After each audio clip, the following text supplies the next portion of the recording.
Hello everybody, this is Metal Snow Studios coming to you today. Today I'm going to show you my Star Wars Rebels Fire Across the Galaxy review, because I know across the Star Wars Rebels Season 1 I have been releasing videos and stuff about, you know, the Star Wars Rebels Season 1 and everything. And this is our first Star Wars Rebels episode review, and so if it goes over well, we'll be doing more of these, but if it doesn't, well, I don't even know. But anyway, Fire Across the Galaxy, Star Wars Rebels season finale. It's a great title, Fire Across the Galaxy. It actually comes from the Star Wars, the Clone Wars, the 2003 episode, when Yoda's like at the beginning, "The Clone Wars spread like a fire across the galaxy." And I know that is the best Yoda impersonation ever. But anyway, this is Fire Across the Galaxy. So let's take a look at the episode breakdown. So first off, starts off, anyway, the crew of the Ghost. This is the Ghost crew. If you haven't been keeping up with Star Wars Rebels, there's Kanan, Sabine, Ezra, Zeb, and Hera, and Chopper, of course, and they're like going around Lothal and doing all these projects, and they're rebels rebelling against the Empire. It's a pretty cool show, actually. At the start of the season, I thought it was not going to be a pretty cool show, but it actually is quite a decent show now that we're at the season finale. And after the events of the season finale last night, well, Season 2 is going to look a whole lot better. But anyway, recently on Star Wars Rebels, they released this thing called Who Will Fall for the Season 1 finale. So, of course, you can see this is going from left to right. Over here we have Ahsoka Tano. Now, Ahsoka Tano was a character on the Clone Wars, and she was rumored to be back for the Season 1 finale, and we'll get to that in a minute. But anyway, who will fall? Because it said in the trailer, who will fall? But anyway, there's Ahsoka, Agent Kallus, Vizargo, Hera, Kanan, Ezra, Sabine, Zeb, Chopper, and the Inquisitor. So somebody will fall, as they said in the trailer, and this is I think this is just a fan-made picture anyway, but it still looks pretty cool and it looks great. And so, anyway, if you haven't been keeping up with current events, so in Call to Action, Grand Moff Tarkin arrived and he captured Kanan. And then in Rebel Resolve, the next episode after that, Chopper goes undercover and they figure out that Kanan's going to Mustafar. So that's how we got up to Fire Across the Galaxy. So let us begin the episode breakdown. First, in the very, very beginning, Sabine is trying to steal the TIE Fighter carrier thing, or whatever, and so she blows up the TIE Fighter area like what was seen in Art Attack, the short film that they had at the very beginning. But yeah, it's pretty funny because like at the very beginning, like at the end, right when she like is about to blow up this place, one of the stormtroopers is like, "Oh, not again," which is kind of funny because, you know, they've been kind of dealing with Sabine the whole season, and it's funny. Next, so then they get the transport, and then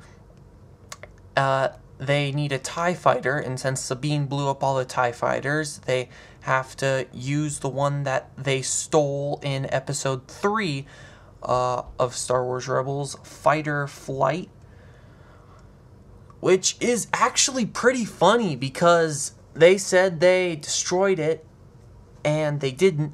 And another thing which really shocked me is, like, in the Fighter Fight episode, I thought that was just an episode basically pointed towards kids, that, oh, Zeb and Ezra are stealing a TIE fighter, and that's about the whole episode. But anyway, the TIE fighter actually came into handy. So they got the TIE fighter, and then they go into the starship, the Star Destroyer, and they do that, and then they get in there, some stuff happens, and Ezra gets separated from the group, and he finds Kanan.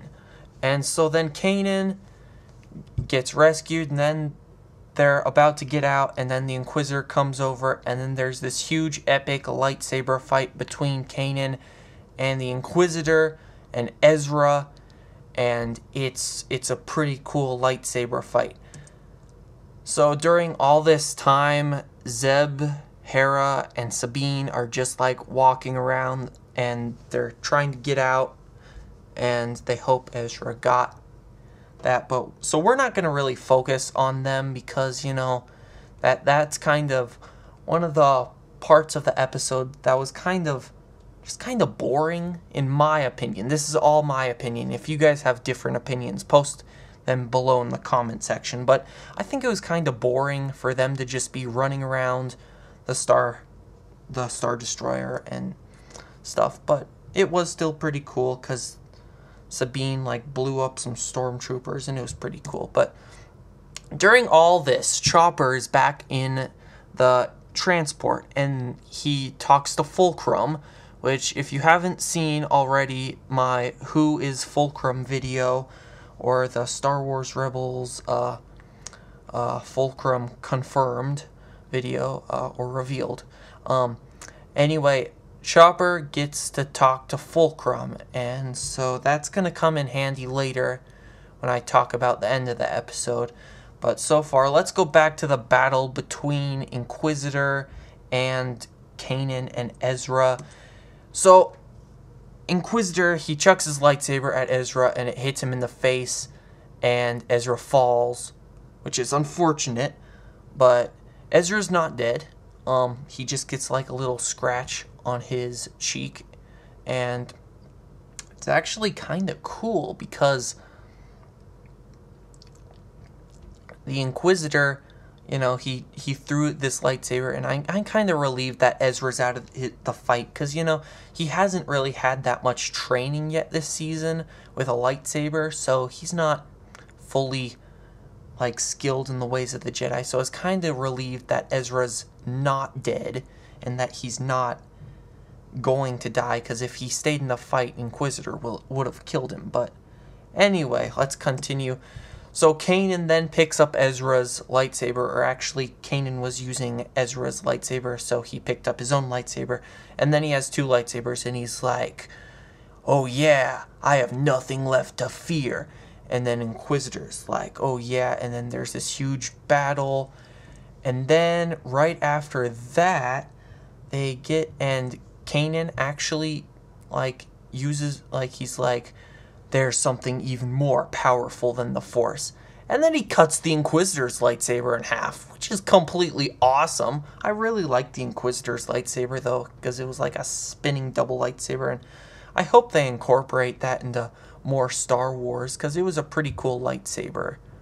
But anyway, his lightsaber gets destroyed, and then his lightsaber falls down into, the reactors, and there's this huge explosion, and then Inquisitor is like, "You have unleashed something very powerful today. There is something even more fearful than death," or something like that. And then Inquisitor dies. Yeah, just take a look at this, guys. Very, very sad. I really thought the Inquisitor was going to be a character, the main villain in Star Wars Rebels, but he's not. He was only in Season 1, and not even all the episodes. He was just in a few episodes in Season 1, and now, well, he's dead. So next, they get out of the Imperial Star Destroyer, and they're piloting their custom TIE fighter, and then the Inquisitor's TIE fighter is being piloted by Kanan and Ezra, which is pretty cool. And then there's a huge line of TIE fighters that come straight at them, and then Fulcrum arrives, which Chopper was actually talking to earlier. Fulcrum arrives, and they get out of there. So then, Fulcrum arrives, and look who decided to show up. Bail Organa with Chopper. And so, the cool thing is like, they're actually a cell, the Rebel Alliance, or like a cell of the Rebel Alliance. The rebels in Season 1 were actually being considered rebels by Bail Organa. And in the top picture up there, you can kind of see the original Ralph McQuarrie design for the rebel guards and stuff, so it's pretty cool. But anyway, you see down at the bottom Bail Organa, and he talks to Kanan, and then Fulcrum's identity is revealed. Now, if you have not seen this episode, spoiler alert, but it's kind of obvious who Fulcrum is, and if you haven't seen my Fulcrum revealed video yet, it's still kind of obvious. But anyway, Fulcrum is Ahsoka Tano, everyone. Ahsoka Tano. Just take a moment to look at Ahsoka Tano. This is the new Ahsoka Tano. And she looks pretty cool, actually, guys. I'm not even kidding right now. She looks pretty nice. She's in her mid-30s, if I estimated correctly, so it's pretty cool.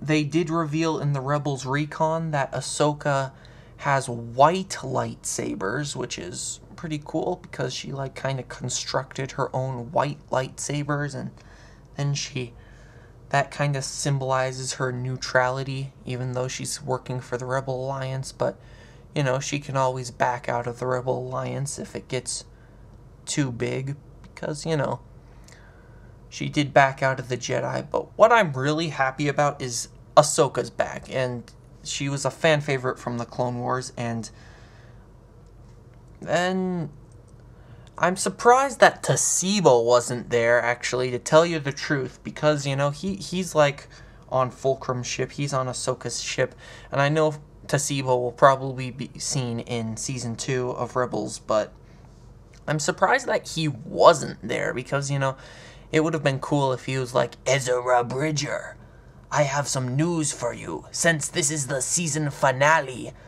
your parents are still alive, or something like that, because, of course, I think Ezra's parents are still alive. But anyway, after Fulcrum is revealed, check out who it is, guys. It's Lord Vader. Wow. Yeah, wow, it's Vader. So Tarkin and Kallus are talking, and then like Kallus is like the only kid character left on the show. I mean, the Rebel crew is kind of going on to a darker turn, you know. And Kallus was one of those guys in the very beginning. I mean, even when the Inquisitor, like when Tarkin showed up and the Inquisitor executed those two guards, the fat and skinny guards, you know, they were kid characters. Like, Kallus is like the only kid character that is still around on Rebels. But anyway, so Vader shows up, and he's pretty cool, and he's gonna come and whoop the Rebels, and so it's gonna be pretty cool. I guess the Rebels probably can't return to Lothal now because Vader's there, but I expect Vader to probably at some point, and I bet this will happen, to have a duel with Ahsoka, which will be pretty awesome. Just saying. I really want Ahsoka and Anakin to have like one final duel, not like the Mortis duel where Ahsoka was just attacking and then Anakin was just like holding his lightsaber and he didn't do absolutely anything at all. And that was when Ahsoka was bad in the Mortis episodes. But Anyway, I really want to see Vader versus Ahsoka, like, because they're a master and apprentice, you know, and they would be using the same technique, and it would be quite cool. Anyway, Fire Across the Galaxy, the Season 1 finale of Star Wars Rebels. I give it a 10 out of 10. Actually, no, I give it an 11 out of 10, because that was the best episode of Star Wars Rebels yet. I mean, great episode. You guys should all watch it if you haven't watched it. If you liked this video, the way we reviewed the video, tell us in the comment section and hit the like button. And of course, this was unscripted, so I may have made a few mistakes in the video. But anyway, Star Wars Rebels, Fire Across the Galaxy. What did you think of it? What did you think of Ahsoka? What did you think of Vader? Tell us in the comment section. Hit that subscribe button. And as always, have a great day, guys.